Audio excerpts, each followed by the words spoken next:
Et il est temps de parler de publicité multilocale avec la présentation de la cartographie des acteurs du multilocal. Et j'invite Nicolas et Mathieu à me rejoindre sur scène. Bonjour, prenez un micro sur les chaises, la scène est à vous. Bonjour tout le monde. Avant de démarrer, je vais faire juste un petit tour de remerciements aussi. Déjà à Westfield pour nous mettre à dispo cette salle et à vous tous et toutes de la remplir surtout, parce que s'il n'y avait personne, ce serait un peu moins drôle certainement. Remercier la commission et particulièrement le GT DTS Multilocal que j'ai le plaisir de co-leader avec Mathieu, qui est une vieille connaissance au passage. Et j'aimerais qu'on remercie Louise aussi, qui accompagne notre GT parmi d'autres, mais qui voilà s'occupe de coordonner, d'animer, de produire pour notre GT, et on ne serait pas là sans ça. Donc voilà, et elle le fait pour le marché aussi du coup. Du coup aujourd'hui on est là pour vous présenter le premier livrable qu'on a décidé de produire avec le GT. Mais avant de parler de ce livrable qui est une cartographie, en fait on s'est de toute façon tous au sein du GT posé une question, c'était qu'est-ce que le Drive to Store multilocal en tous les cas, parce que avant on était le GT Drive to Store, on hérite finalement du GT Drive to Store et maintenant on se focus un peu plus sur un segment qui est le Drive to Store multilocal, et on s'est nous-mêmes mis d'accord sur le fait qu'il fallait peut-être d'abord poser une définition et qu'on soit tous d'accord sur ce qu'est le Drive to Store multilocal avant de cartographier tous les acteurs. Et également de mettre en lumière les évolutions, mettre des chiffres. Pourquoi on crée un groupe de travail autour du Drive to Store multilocal?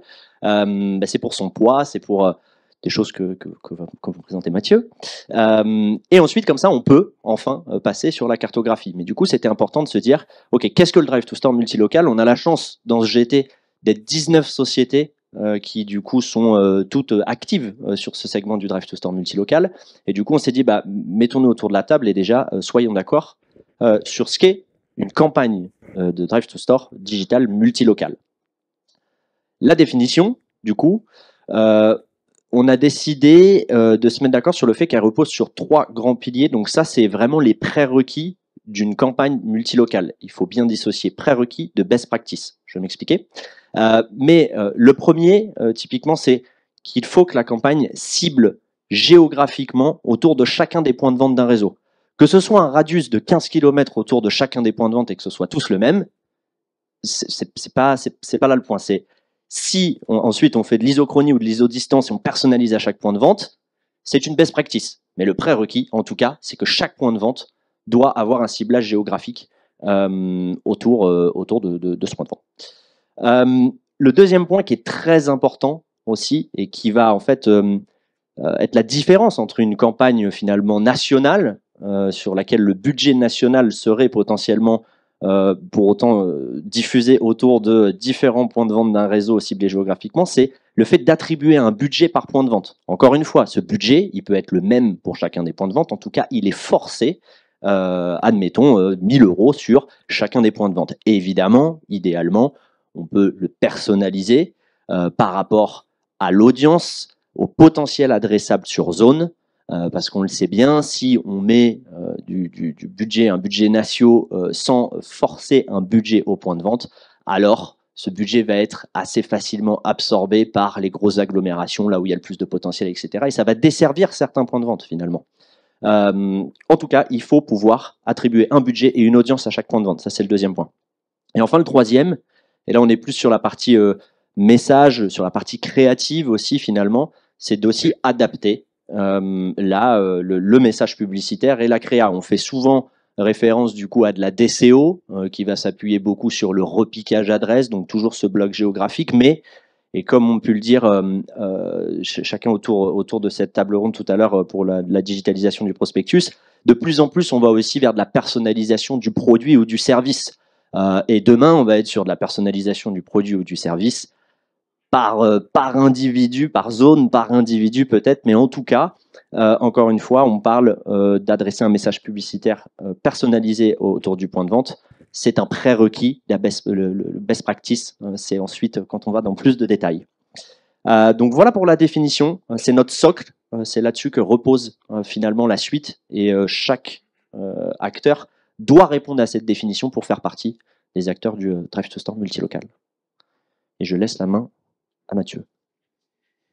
Merci, ça marche. Merci Nicolas et bonjour à tous. Du coup, Nicolas le disait, pourquoi on a décidé de créer un GT multilocal.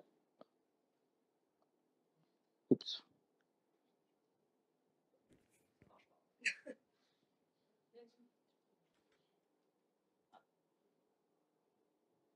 Merci Louise. Du coup, je vais revenir sur quelques chiffres. D'abord, le Drive to Store multilocal, ça s'inscrit dans un marché du local qui pèse plus de 10 milliards d'euros. Donc, c'est un tiers des dépenses publicitaires totales. Ensuite, Fabien en a parlé tout à l'heure, mais la majeure partie des achats se fait en magasin et la tendance est plutôt à la hausse. L'équipe d'avant, on a parlé aussi, du coup, on a quand même un changement assez fort sur le marché avec une baisse drastique des investissements en imprimé sans adresse, moins 16,1, et dans le même temps, on a une progression pour reprendre les propos de Rodolphe, de la promotion digitale de plus 59,8%. Mais il faut savoir que malgré ces plus 59,8%, aujourd'hui, la promo digitale n'absorbe pas la baisse de la distribution de catalogue. Donc, on est sur un segment qui progresse fortement et qui va continuer à progresser. Donc, d'où l'intérêt, en fait, d'avoir construit ce groupe de travail et de poser les bases avec ce premier livrable du Drive to Store multilocal. Pour cette cartographie, avec les autres membres du groupe, du coup, on a décidé de segmenter en plusieurs parties, avec des critères de segmentation dont on a déjà parlé tout à l'heure. Mais la première partie, c'est la technologie. Donc, d'un point de vue technologie, est-ce que j'utilise mes propres technologies ou est-ce que j'utilise des technologies tierces? Donc ça, c'est le premier point extrêmement important, puisque derrière, évidemment, ça laisse des latitudes plus ou moins grandes en fonction de est-ce que ce sont mes propres technologies ou est-ce que j'utilise les technologies d'autres, sachant que je peux aussi bien utiliser mes propres technologies et celles des autres. La deuxième partie, c'est la partie activation. Est-ce que je laisse la possibilité aux annonceurs ou aux agences d'opérer eux-mêmes sur mes plateformes, ou est-ce que tout est réalisé en managed service, c'est-à-dire je me charge de tout faire pour le compte des annonceurs et des agences. Donc ça, c'est un point important. On sait qu'il y a des annonceurs et des agences qui préfèrent opérer eux-mêmes, d'autres qui préfèrent laisser le choix, qui préfèrent que tout soit fait de l'autre côté. Voilà, donc on a cette double segmentation. Et ensuite, j'ai envie de dire, Raphaël en a parlé juste avant, mais les deux critères les plus importants, c'est finalement la partie data, et quand on parle de data, on va parler d'audience, on va parler de comportement de mobilité. Est-ce que j'utilise mes propres data ou est-ce que j'utilise des data que je vais aller chercher chez des tiers?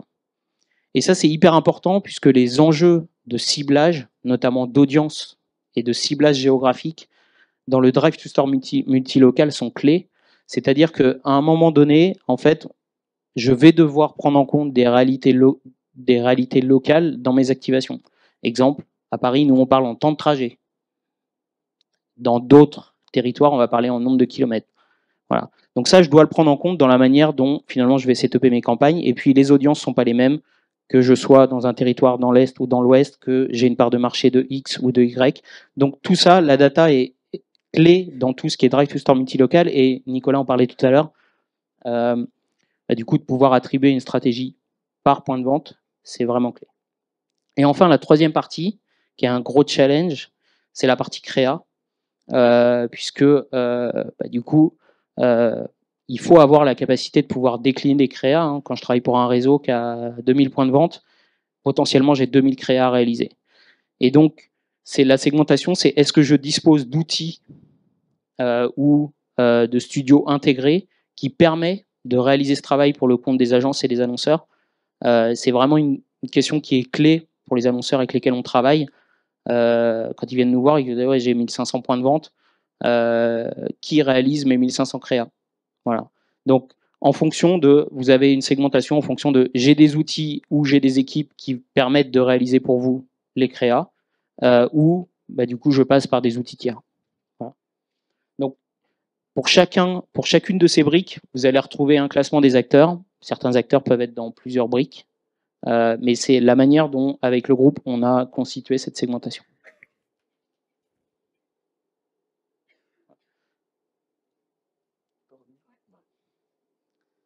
Voilà. Donc, vous retrouverez donc sur le site de l'Alliance Digitale dès aujourd'hui. Ça, voilà. Dès aujourd'hui, donc les différents acteurs classés dans les différentes catégories, vous pourrez télécharger le document.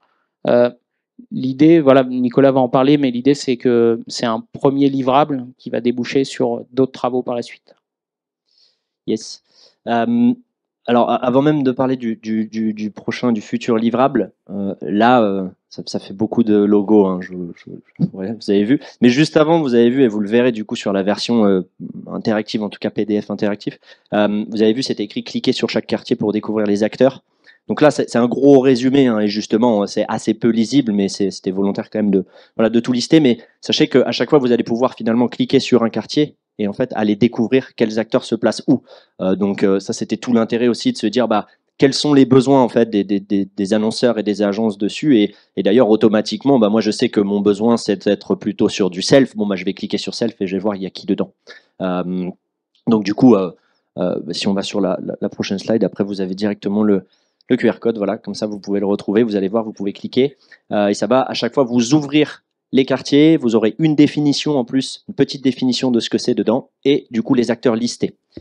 Et comme donc Mathieu le disait, effectivement c'est le premier livrable d'une longue série, d'une série en tout cas, et le prochain effectivement c'est de rentrer un peu plus en détail du coup dans chacun des acteurs, donc on va travailler sur un référentiel pour déjà annoncer, et vraiment là commencer à rentrer dans les spécificités, les USP de chacun des acteurs.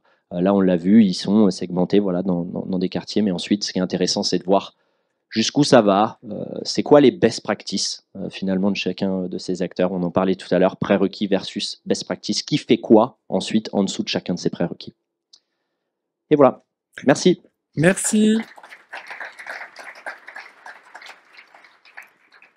Merci à tous les deux, et n'hésitez pas à flasher la présentation dès que vous aurez du Wi-Fi ou de la 3G, ce qui n'est peut-être pas forcément le cas pour tout ce matin.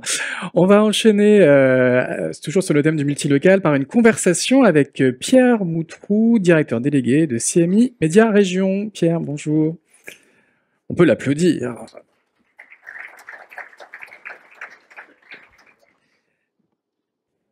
Une conversation donc du local au multilocal. Quelle stratégie pour les éditeurs et les régies? Pierre, directeur délégué de CMI Média Région, est-ce que vous pourriez présenter rapidement cette régie, évidemment, du groupe de presse CMI?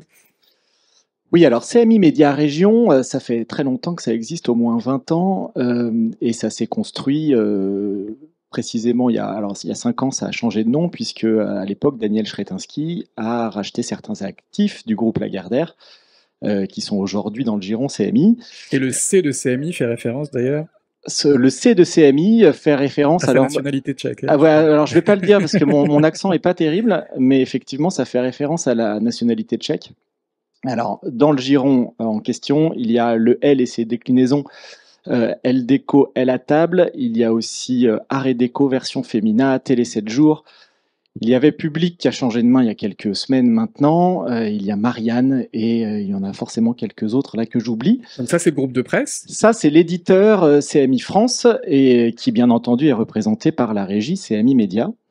Et la particularité de CMI Média Région, c'est que de par notre implantation historique en région, on représente aussi d'autres groupes médias français.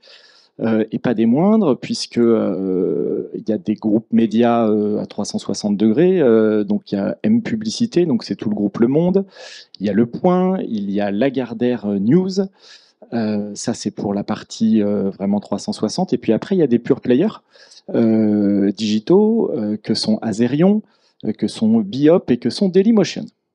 Alors vos interlocuteurs, donc si on comprend bien, ce sont plutôt des annonceurs en région, des annonceurs locaux. Est-ce qu'on Oui. peut dire qu'ils sont peut-être plus pragmatiques que les annonceurs basés en région parisienne? Oui, alors je ne veux pas faire de caricature, mais j'ai quand même envie de dire oui. Ils sont plus pragmatiques. Alors il y a deux types d'annonceurs basés en région. Il y a ceux qui ont vocation à prendre la parole de manière nationale et ceux qui ont vocation à prendre la parole de manière locale, et c'est la thématique du jour. Bon, j'ai envie de dire pour caricaturer que plus les annonceurs ont des enjeux nationaux, plus ils vont être sur des enjeux de branding où la mesure, je dirais, la performance des campagnes est moins directe et moins brutale que celles qui sont que les annonceurs qui sont sur le terrain et qui, pour certains patrons de TPE, PME, attendent à l'entrée du magasin le samedi pour savoir s'il y a du trafic dans sa boutique, pardon. Donc, ils sont plus pragmatiques. Un sou est un sou. Alors, je ne dis pas que ce n'est pas le cas aux nationaux, mais je dis que les mesures qui découlent de ces campagnes sont un petit peu différentes et que du coup, la tension sur les publishers qui font partie des plans médias n'est pas tout à fait la même. Donc moins d'attente en termes de branding, plus d'attente en termes de performance. Exactement. Alors, si on parle un petit peu de localisation, de géolocalisation des messages, comment procédez-vous? Quelle technologie utilisez-vous chez CMI Média Région? Alors, un très bref passage par la presse, puisque aujourd'hui, tous les titres de presse dont j'ai parlé ont des cahiers régionaux. Donc ça, c'est une première possibilité qui est donc celle du print, mais en géolocalisation sur un cahier régional précis. Ça reste encore important pour les acteurs régionaux, le print? Oui, alors moi je n'ai que la vision de CMI Média, mais aujourd'hui, dans notre chiffre d'affaires, ça représente de l'ordre de 75% quand même encore. Oui. Hein. Bon, c'est parce qu'on a une culture très print, j'imagine. Après, c'est sûr que il faudrait comparer ces résultats, ces proportions à celles d'acteurs qui sont plus digitaux que nous. Après, sur la partie digitale, pour répondre à ta question, comment on procède? Donc sur les 25% restants, il y a à la fois des dispositifs nationaux et puis il y a bien entendu des dispositifs locaux qui sont proposés sur le digital. Les dispositifs locaux, on procède de manière assez basique, je dirais, avec des ciblages IP. L'adresse IP des internautes et des mobinautes. Avec l'adresse IP qui est plus ou moins précise, hein, on va se le dire, parce que mon adresse IP, elle n'est pas forcément liée précisément à là où j'habite. Elle peut être à quelques kilomètres, voire à quelques dizaines de kilomètres. Donc, il y a des biais. Aujourd'hui, dans nos outils, dans nos ad serveurs, c'est la seule chose dont on dispose. Et puis, alors sur la partie applicative, c'est un petit peu différent. Enfin, sur la partie mobile, c'est un petit peu différent, puisque là, la géoloc est plus précise. Et on a des données dont on se sert sur cette partie-là qui sont un peu plus efficaces. Je pense notamment à certains SDK qui sont embarqués dans les applications. Et qui permettent de remonter les données GPS notamment. Exactement. Et c'est une demande des annonceurs d'avoir un ciblage à quel niveau? Au niveau du département, de la région, voire au niveau du magasin? C'est quoi les tendances en ce moment?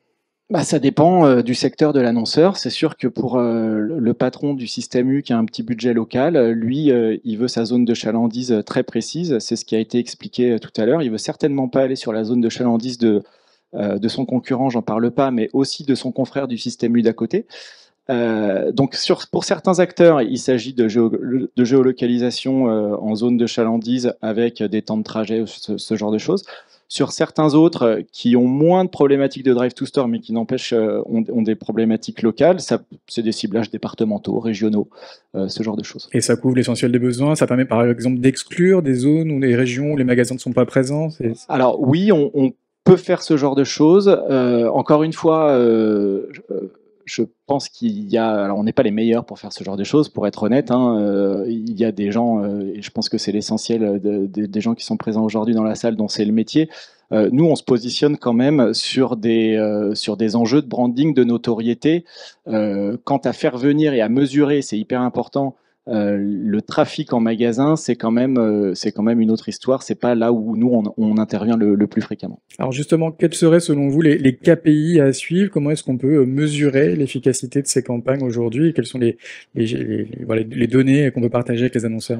C'est essentiel d'être hyper clair là-dessus. Là, je m'adresse, petit message pour les mesureurs. C'est essentiel d'être hyper clair là-dessus. Je pense qu'il y a une méconnaissance en local des KPIs qui sont donnés. Peut-être je ne parle pas d'un manque de curiosité, mais peut-être un manque de transparence, en effet, quant à la mesure, pour être précis.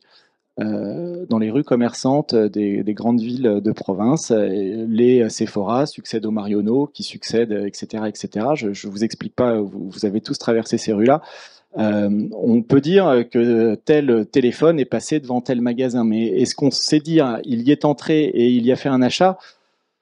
Le raccourci est un peu rapide, parfois, je le crains, et il y a une forme d'interrogation, pour pas dire de défiance, à l'égard de la qualité de la mesure, parce que pour être au contact des clients régulièrement, je peux vous dire que le patron du magasin, il attend à l'entrée, il regarde les gens qui rentrent, et puis après, il se retourne vers la régie, il dit maintenant, en fait, ce jour-là, il n'y a pas eu. Moi, j'ai activé une campagne, mais il n'y a pas eu plus de monde, alors que tu m'envoies un bilan. Bon. Donc, l'enjeu, il est là. L'enjeu, il est véritablement sur la mesure Drive to Store. Et ce n'est pas les gens qui sont passés à l'adresse du 23 avenue de la République, c'est les gens qui sont rentrés dans le magasin. C'est ça qui va être hyper important de produire aux clients.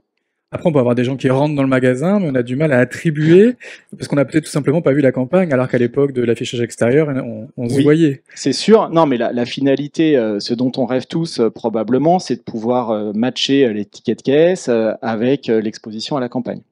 Mais c'est pas encore évidemment le cas. C'est pas venu jusqu'à moi. Pour conclure, est-ce qu'on peut dire que la communication locale, elle repose aussi sur une relation de confiance, une relation de proximité avec ses annonceurs? Est-ce que c'est important dans cette problématique multilocale? Oui.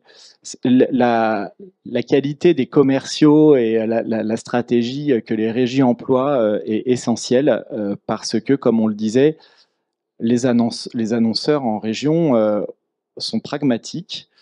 Ils ont beaucoup de choses à gérer. Souvent, c'est des patrons de PME pour qui la publicité, c'est qu'une brique de leur activité. Donc, ils font confiance aux experts qui viennent les voir pour leur vendre leurs solutions. Donc, la confiance et la proximité, c'est essentiel. Il faut être là souvent pour eux. Il faut être hyper disponible et réactif. Il faut faire preuve de transparence. Ça, je le disais tout à l'heure. Et c'est comme ça qu'on arrive à construire une relation commerciale stable, saine et durable. Et puis, il faut pas survendre. Hein. Les produits ont une valeur. Il ne faut pas galvauder la valeur des produits. Il faut être hyper transparent et honnête avec les gens avec lesquels on travaille pour préserver la relation dans la durée. Très bien, confiance et proximité, deux notions dans l'ADN de CMI Média Région. Exactement. Très bien, merci Pierre, et on peut vous applaudir pour ce témoignage. Et on va terminer ce chapitre sur la publicité multilocale avec la présentation de 2 cas, et on démarre tout de suite avec Roland Aouizerad. Bonjour Roland, qui va nous parler du cas Kiabi par Widely. Est-ce que le micro fonctionne? Je ne sais pas, est-ce que vous m'entendez? On t'entend. Bonjour. On t'écoute et je te donne la zapette. Je te remercie. Juste pour donner quelques éléments de contexte sur ce case Kiabi. Contexte pour le prêt-à-porter, comme vous le savez, qui est compliqué depuis de nombreuses années, et le Covid, évidemment, n'a pas aidé. Et Kiabi, confronté, alors pas comme beaucoup d'autres enseignes qui, malheureusement, ont dû fermer ces derniers mois et ces dernières années, Kiabi se porte bien d'un point de vue économique par rapport à l'ensemble de son secteur. Pour autant, les temps sont compliqués aussi pour faire venir du monde en point de vente. Et c'est finalement le sujet du brief qui nous ont donné. L'enjeu, c'est non pas de digitaliser un prospectus, que Kiabi a depuis longtemps arrêté la distribution de prospectus en boîte aux lettres. Le sujet était comment médiatiser mes offres promotionnelles dans des temps forts commerciaux qui sont surexposés d'un point de vue médiatique, qu'ils soient offline et online. Et finalement, comment arriver à embarquer son réseau sur ce type de transformation. Embarquer le réseau pour un retailer, c'est finalement, et notamment par rapport à la digitalisation, c'est finalement l'un des premiers enjeux, puisque les directeurs de magasins sont pas forcément natifs du digital, ont depuis des décennies l'habitude du prospectus papier et des médias offline.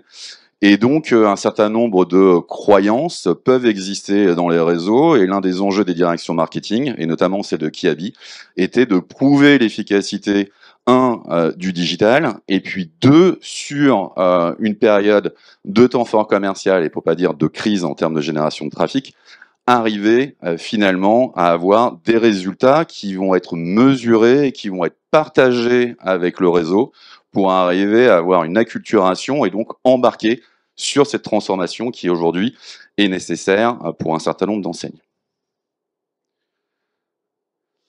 En termes de dispositifs, on a activé 2 campagnes successives pour Kiabi. L'une, les ventes non privées qui étaient au mois de juin, et puis enchaîné avec un des temps forts les plus structurants sur ce marché, qui est la rentrée des classes, donc entre mi-août et mi-septembre. Un dispositif où on avait activé 2 leviers complémentaires avec Meta, Facebook et Insta, et puis un volet display mobile in-app. L'enjeu de ces dispositifs était de médiatiser les promotions commerciales sur une centaine de points de vente qui avaient une particularité par rapport au réseau Kiabi qui fait un peu plus de 400 points de vente, c'est que c'est des magasins qui étaient implantés dans des zones rurales. On ne parle pas de centres commerciaux, on ne parle pas de grosses agglos. Et donc, finalement, en termes de perception réseau, un système encore plus compliqué pour arriver à faire venir du monde en point de vente. Évidemment, pour bien réussir 2 bonnes campagnes multilocales, les prérequis du GP de tout à l'heure, évidemment, étaient respectés, avec un ciblage géographique pour l'ensemble des points de vente. Sur ce ciblage géographique, on a mixé à la fois, on avait évidemment les prérequis, l'enjeu c'était d'aller sur le maximum de personnalisation. Et pour ça, au niveau des zones, on avait travaillé à la fois sur des données finalement d'appétence digitale, enfin en tout cas de reach sur zone, et tout ça mixé aussi avec les données CRM clients qui nous ont permis de définir des zones adaptées à chacun des points de vente et avec un ciblage où on descendait à l'iris justement pour optimiser et maximiser les performances de la campagne. En termes de data, évidemment, on a activé tout ce qui est disponible chez Meta, et côté display, on s'est appuyé sur le partenaire AdSquare pour aller chercher des segments d'audience en plus du segment géographique qui, évidemment, est la base sur ce type de dispositif. En termes de KPI, c'est des KPI qui ont été structurants aussi dans l'approche. On est sur des KPI plus traditionnellement offline, et c'est les sujets qu'on a abordés avec le client et avec son réseau, à savoir parler de couverture et de répétition. L'enjeu, et Raphaël en parlait tout à l'heure, on peut très bien être exposé sur Meta 3, 5, 7 fois un message sans jamais cliquer dessus, et pour autant générer une transformation, et en l'occurrence une visite en point de vente. Parfait. Merci. Activation de campagne effectivement multilocale. Maintenant, je rappelle le brief de départ, comment arriver à convaincre le réseau et les directeurs de magasins des performances d'une campagne et l'impact en termes de business de cette campagne. Évidemment, on avait tous les KPI médias sur cette campagne que vous connaissez par cœur. On avait aussi une partie store visit avec de la data AdSquare et une modélisation faite par Widely. Mais on a bien senti que le réseau avait besoin d'aller un cran plus loin que ces faisceaux qu'on pouvait identifier avec les différentes technos. L'enjeu, ça a été finalement de mesurer l'impact business de ces campagnes et de uniquement avec des chiffres issus du distributeur, du retailer. 0 données tierces, uniquement 2 visions. Une vision du contrôle de gestion, fait en interne, évidemment, par Kiabi, qui a comparé les 100 points de vente qui ont participé à la campagne versus l'intégralité des autres points de vente. Et donc là, quel est le trend? Est-ce qu'il a été meilleur, égal ou pas d'effet par rapport, effectivement, à l'impact de cette campagne? En parallèle, deuxième approche, celle qu'on a menée, où finalement, on s'est beaucoup inspiré du GeoExperiment de Google et surtout du GeoLift développé par Meta. L'idée a été finalement de trouver des magasins jumeaux, des lookalike aux 100 magasins participants. Ces lookalike étaient sur un seul critère, on parlait pas de superficie, on parlait pas de chiffre d'affaires, on parlait finalement d'avoir le même trend en termes d'évolution business. Et c'est ce système qui aujourd'hui permet d'avoir le moins de biais possible.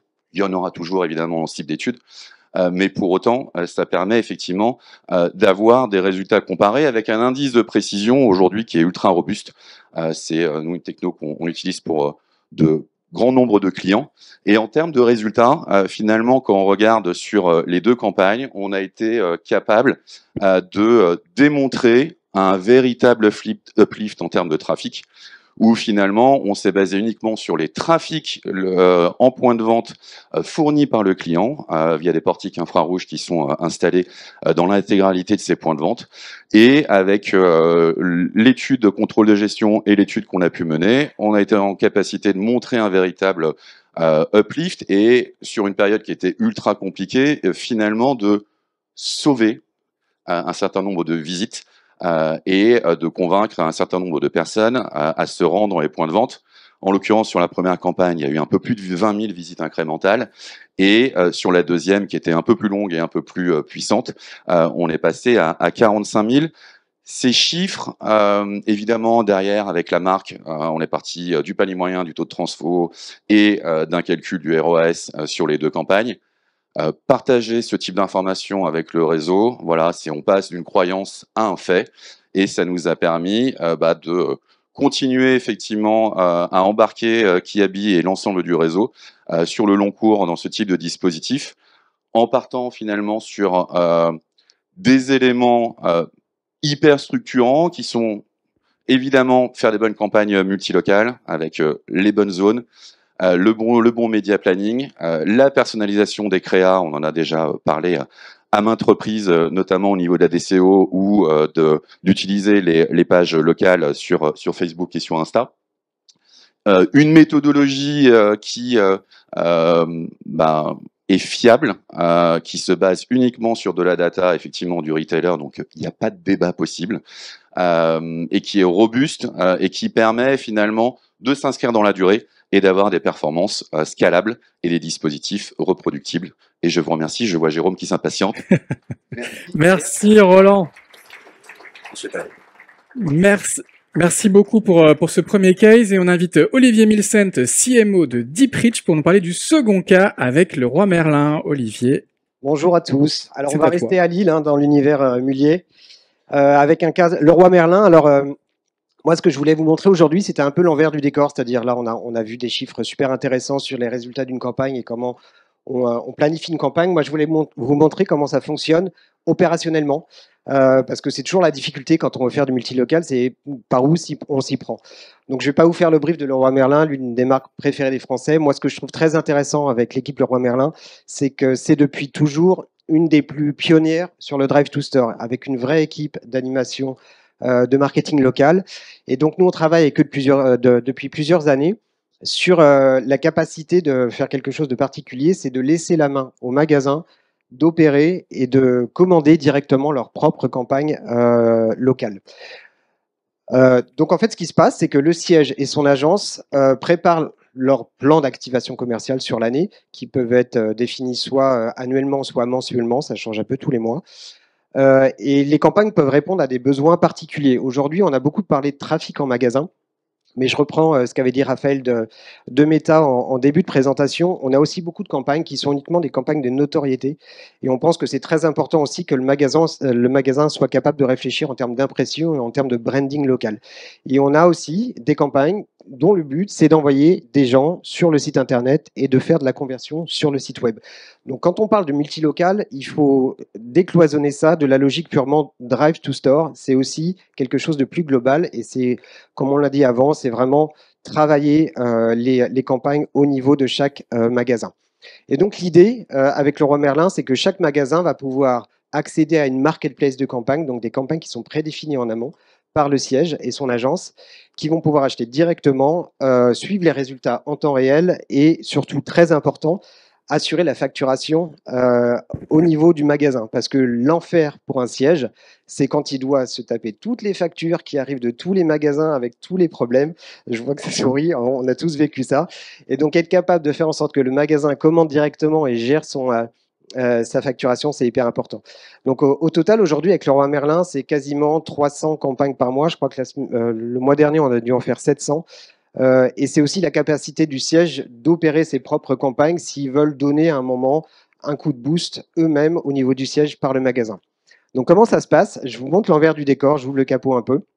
Ça commence toujours comme ça, c'est-à-dire que ce que voit un magasin, donc là je suis le magasin, je crois que j'ai pris l'exemple du Mans, il voit déjà la concurrence autour de son magasin et ils ont déjà des premiers indicateurs, même en termes d'organique, pour savoir comment le paid peut venir en complément des faiblesses de l'organique à un moment T.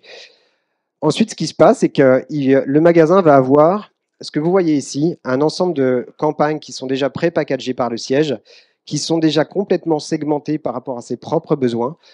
Donc, on n'aura pas les mêmes packs pour un Leroy Merlin en périphérie, en centre-ville ou en région. On n'aura pas les mêmes packs selon les types de produits, si on est dans le nord ou dans le sud, parce qu'on n'achète pas la même chose au même moment. Donc, tout ce travail de segmentation de magasins, il est hyper important pour tous les retailers pour faire en sorte que ce qui est proposé, ce qui est activé, ça correspond précisément au magasin, parce que le magasin, il n'est pas technique, il n'est pas digital, donc il faut lui prémâcher son travail au maximum. Après, ce qui se passe, c'est qu'il a besoin de voir ce qu'il va acheter, et notamment la composante hyper importante, c'est aussi de personnaliser les campagnes par rapport soit à un flux produit, soit une actualité du magasin. Donc, il faut que les campagnes puissent s'adapter au contexte local. Ensuite, la zone de géolocalisation. Là aussi, on peut avoir des besoins différents. Si on fait la même zone pour l'ensemble des magasins, Leroy Merlin, ça ne leur convient pas assez. Ce qu'il leur fallait, c'est une zone purement drive to store qui est dédoublée avec les autres magasins. Donc là, je suis sur la zone du Mans. On est sur de l'isochronie à 40 minutes maximum du centre Leroy Merlin. Et on va avoir d'autres zones qui vont être des zones plutôt de livraison par Internet, où là, la zone va être un petit peu différente selon d'autres critères. Donc, cette capacité de mixer pour un même point de vente différentes zones de géociblage, c'est aussi quelque chose qui est très important quand on active un certain nombre de magasins. Ensuite, ce qui est important pour les magasins, c'est ce que voulait Leroy Merlin, c'est de donner le choix à leurs magasins de gérer leur pression publicitaire. Alors, on ne les laisse pas faire n'importe quoi, mais on leur donne différents budgets. Et c'est à eux de choisir quel est l'investissement qu'ils vont vouloir mettre dedans et de voir ce que ça va générer en termes d'impression. Donc ça, tout de suite, c'est concret pour le magasin. Et s'il se dit, non, moi, je veux vraiment donner un coup de boost parce que là, j'ai une promotion sur les barbecues et je veux vraiment mettre le paquet, c'est le magasin qui décide de ça.